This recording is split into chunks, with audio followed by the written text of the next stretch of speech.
Have you ever stopped for a moment or two and tried to mentally transport yourself back in time to when Jesus was born? What would it have been like to be a shepherd, or one of the magi, or say, the proprietor of the inn where Jesus was born? I welcome you to Nightsounds, and we're getting closer to the magic moment, Christmas Day. Won't be long now, but we're concerning ourselves with the spiritual overtones of the season. We're actually reading an account. It's not fiction, it's just one man's mental scenario of what it would have been like to be there, to feel the stimuli, to inhale the aromas or the scents, to hear, to join in, or to slink back in the shadows and watch it all happen. In the program prior to this one, as we were speaking of the shepherds, a lot is not known about the shepherds, and many would almost deify them. They seem to be in such a remote area out on the hillsides at night. What was it like to be a shepherd? Abuse was not unbearable or new to the herders. They had known it before. They were iconoclasts, or they broke the mold, sort of like nomads, or maybe even the hippies of the 60s. They saw the star. They heard the angels. Where now can we find a newborn baby in this town? Someone told them to try the inn. The innkeeper, exhausted from his labors, remembered the young man and pregnant young lady going to the cave beneath the inn. Well, the shepherds approached, finally, and timidly. They moved down the path in their sandals, whispering.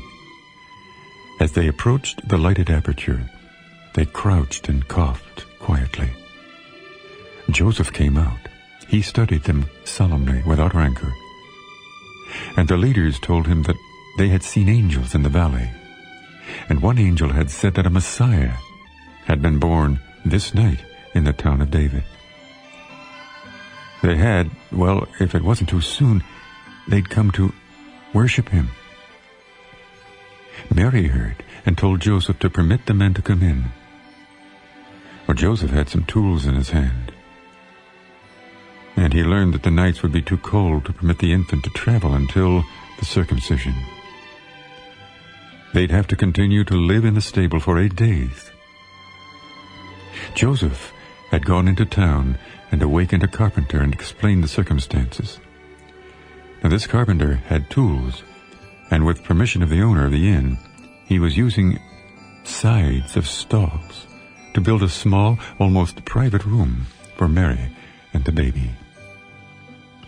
The shepherds came in. The crowds bowed their heads. Their hair was long and ringleted. Their beards trembled with murmured prayer. Hands were clasped piously before their chests. And in the flickering yellow light of the oil lamp, they saw the child mother seated on the straw, right there in the manger. She was looking over the side of an old manger. The men lifted themselves a little on their toes to peer over the sides. Inside was an abundance of white, swaddling pieces of cloth. An aura of light seemed to radiate from it. And without looking up, Mary knew that the shepherds were trying to get a look at the baby. So she stuck a finger into the white cloth and pulled it away from the infant's face. The men looked with mouths open and fell to their knees. They adored this little baby, and they thanked him for coming to save the nation. They recited some of the formal prayers that they'd learned. Joseph, standing aside, was amazed that so many strangers now knew the secret. The shepherds were torn between wonderment and happiness. This little baby was God and the Son of God. but he was also a helpless, lovable infant. Their hearts welled up with joy, and the bronzed faces kept melting into big grins, which were quickly erased as the sheepmen recalled that they were in the presence of the King of all kings. They remained kneeling, clasping and unclasping their hands and staring at the face of the infant. Well, if there was any wonderment in Mary's heart, she didn't show it. After a while the shepherds stood and, in the manner of the Jews, apologized for intruding. And they left, praising God, and in their joy awakening people to tell them that the promised Messiah had come. Everything had been revealed exactly as the angel in the sky had said it would be. So, if one can say that the place of birth was small, humble, a place of animals and odors, then one could also say that the first apostles were the most humble and scorned of men. But as you know, there were other visitors who came to see Jesus. On that same night, a bright star, or a heavenly body, appeared in the eastern sky. And there were others who saw that same light. It came up majestically over the rim of the world and could be plainly seen through the trees of a forest, in the mirror of a quiet lake, a blue pearl over a tawny desert, a gem of hope far at sea. Yes, it was seen by many and marked by few. 3 of the men who studied it were named Gaspar, Melchior, and Balthazar.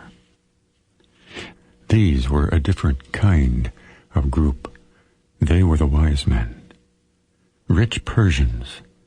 In the southeast, they regarded this new star in the air and stroked their beards. Actually, the Magi were very excited about this star and began to discuss among themselves just what it was, whether it was several stars or planets in conjunction, or whether it was a fiery body without a visible tail. The star had special meaning. They were sure of this. And it wasn't until they went over the ancient Jewish scriptures that the wise men saw the true meaning of this big star. There was an old prophecy by Balaam which said, quote, "I shall see him, but not now. I shall behold him, but not near. A star shall rise out of Jacob, and a scepter shall spring up in Israel." O come,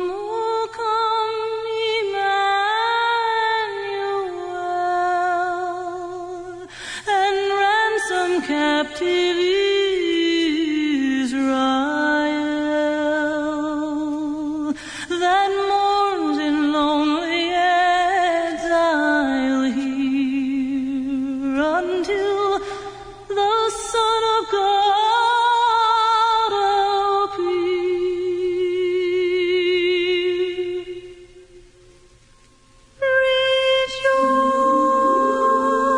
Rejoice, rejoice.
soloist Cynthia Clawson, the singers Unlimited. And so the wise men saw the star and excitedly started out.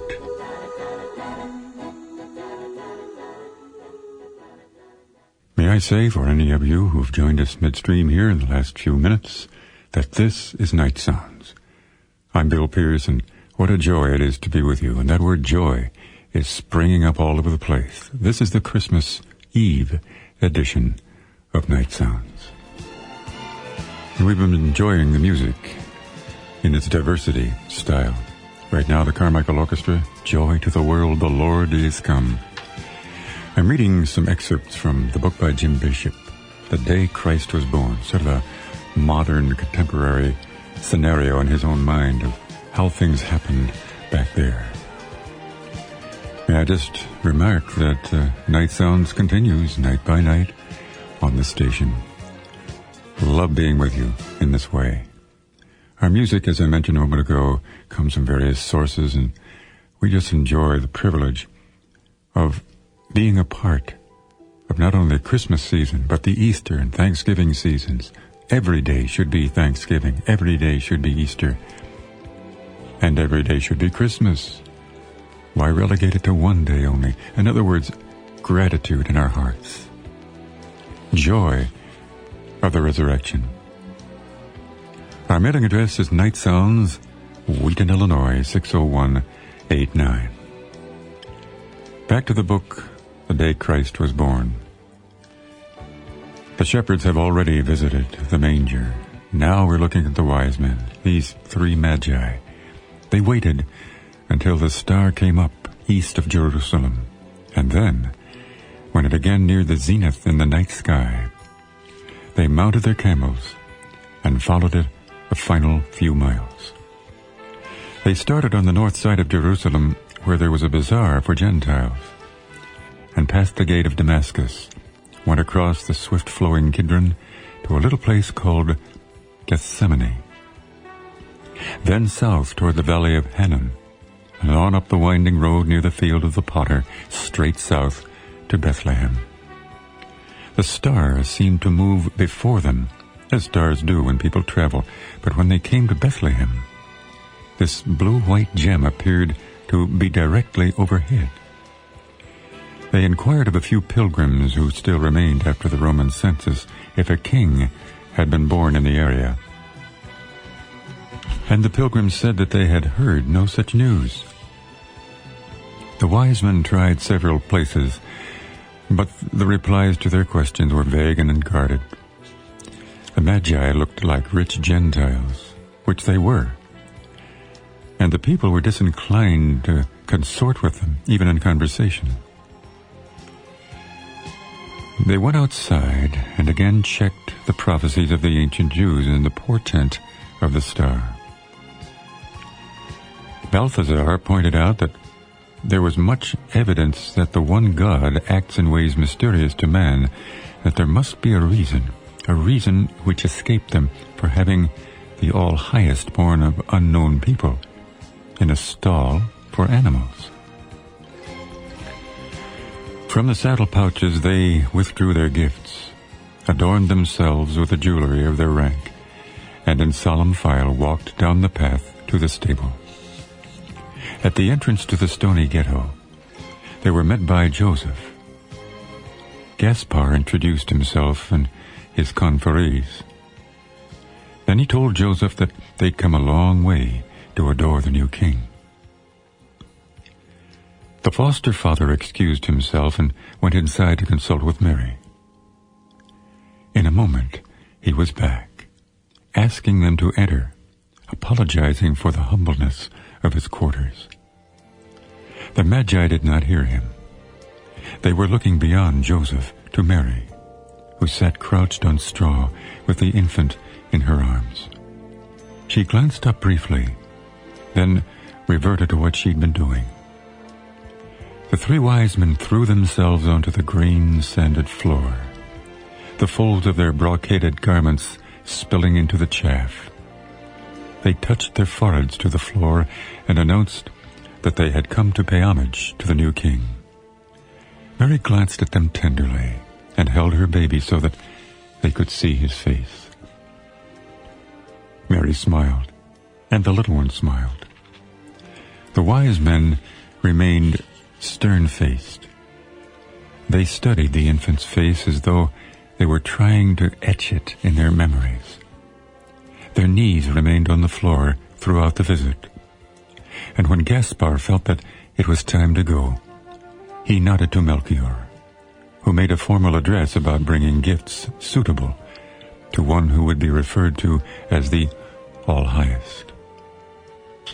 He reached behind and brought forth a small ornate casket. As it was opened, Mary turned to look. Joseph stood in the archway watching. The baby dozed. Melchior opened the casket and announced the gifts of the Magi as they were laid out upon a white cloth. There was a small packet of gold dust, then a jar of frankincense, a fragrant essence of rosins and oils from East Africa, and there was myrrh, a rare orange-colored gum used as a perfume unguent. Joseph was surprised. He was a young man from a provincial town, but he realized that these gifts were reserved as a tribute to the sovereigns. He tried to express his gratitude, but the words died on the roof of his mouth. Mary smiled and thanked the visitors and hoped that God would guide them to their homes in safety. The Magi backed to the door of his stable and left. They decided to spend the night in Bethlehem and to leave in the morning. Before their little camp, they set a fire and sat talking about the visit and the portent to the world represented by this newborn. Balthazar said that he could detect a radiance, an aura of light around the Messiah. Melchior said that he too had noticed. Gaspar was looking at the night sky. What, he asked, happened to that big blue star? There was a time of quiet, a time of family communion, a time to think. There were 22 ceremonies to be undergone before they could go home to Nazareth. The presentation of the firstborn at the temple in Jerusalem, and the purification of the mother. The first under the law would take place any time after the 31st day of a male child. The second could not occur before the 41st day. Joseph said that it would not be wise to return to Nazareth and then come back for the visitation to the temple.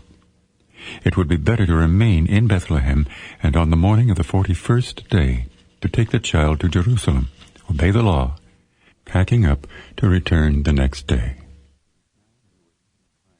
Now there was a time of quiet, when they remembered what had happened, a time of family communion, a time to think.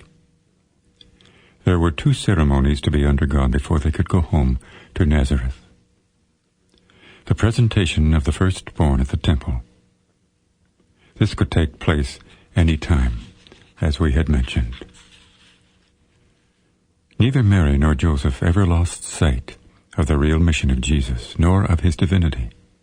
They knew in the years ahead there'd be many strange and awesome things to remind them again and again that the human aspect was a condescension of God to man, whom he created and loved. The divine side would be hidden for more than 30 years, and when it was revealed publicly, it would be done at a marriage feast and solely to please the mother. The sorrows were still far away. Then there was the time for the preparation. The young man gave the baby to a priest, who accepted him with practiced hands. And as he turned toward the altar, the old man named Simeon peered into the folds protecting the baby's face, and at once fell back, shielding his eyes. He emitted a cry which attracted attention. And Joseph, concerned for his son, also looked into the folds of the swaddling to make certain that Jesus was all right. Mary clasped her hands and closed her eyes. The old man was devout and conscientious. a Jew who had done many good works in his life. He longed for the promise of redemption by God. Because of this, Simeon had attended the presentation of male sons every morning for many, many years. Joseph did not know him and the story of the promise.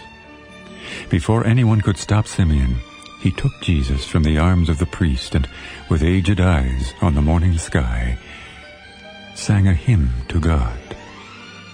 "Now," he sang, "you may release your bondsman, O Master, according to your promise, in peace. For my eyes have looked upon the salvation which you have prepared for all the nations to behold, a light to illumine the Gentiles, a glory to grace your people Israel." The priests and the communicants listened in wonder. Mary opened her eyes and saw at once that this was another in the long chain of divine manifestations. She looked so kindly into the face of the old man that Simeon handed the baby back to the priest and turned to Mary with tears in his eyes. "Aha," he said to her, "this baby is destined to be the downfall no less than the restoration of many in Israel. His very name will provoke contradictions, and your own soul also shall be pierced by a sword, and thus the secret thoughts of many a heart shall be laid bare." This was the first time that Mary knew, in her selection as the Mother of God, that there would be sorrow and tragedy. He was God, but he had chosen to be born in the humblest abode. She was meditating on these things when a commotion arose, and out of the crowd came the oldest-looking woman Mary had ever seen. Her face was a skeleton over which saffron skin was stretched. The woman dragged her legs forward toward the infant. No one tried to stop her. The priests acknowledged her presence by bowing curtly. This was Anna, the prophetess. She was the daughter of Phanuel of the tribe of Aser, and was known as one of the holiest of women. When she had dragged her ancient frame to the side of Jesus, she peered at him and turned away.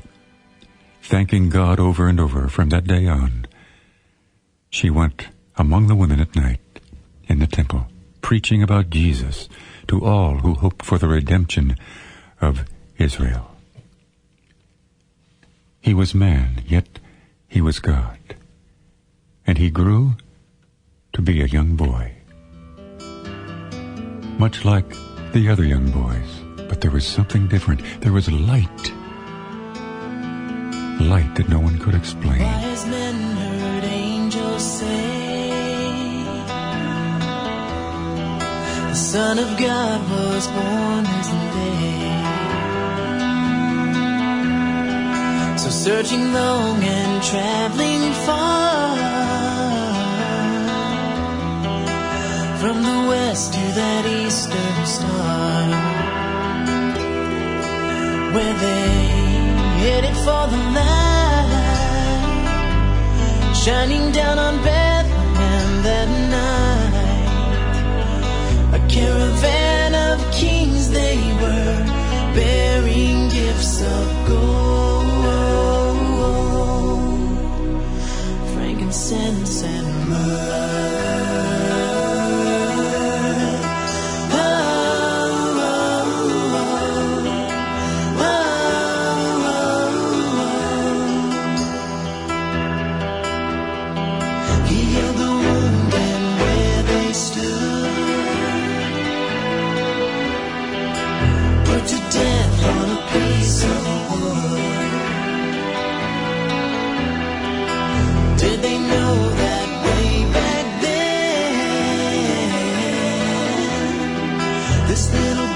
Change the hearts of men as they headed for the light, shining down on Bethlehem that night. A caravan of kings they were, bearing gifts of gold. incense and myrrh. Bearing gifts to Jesus. Jamie Slocum singing tonight in our closing few moments about the Magi and the shepherds and all of us who desire the breakthrough in our lives of hope and peace. We're all looking towards something very significant. Heavenly Father, as we face this another Christmas day, we just pray that the reality of the sovereign Son of God shall just grip our hearts and minds and souls and spirits, that we'll not be satisfied or content with merely giving gifts to each other, but would give the greatest gift, our lives, ourselves, all that we are, not to a baby, but to the risen Christ who sits at the right hand of God the Father. Thank you for Christmas. Thank you for the birth of Jesus, who touched this world, this planet, this human being, and everyone who would respond. In Jesus' name, who made it all possible, and in whose name we observe this season. Amen. Thank you so much for sharing with us in these minutes together of Christmas. From the staff of Nightsounds, we thank you. God bless you and take you through the holidays, learning more and more, coming to a knowledge and a peace that you have been looking for forever, it seems. God bless you and good night.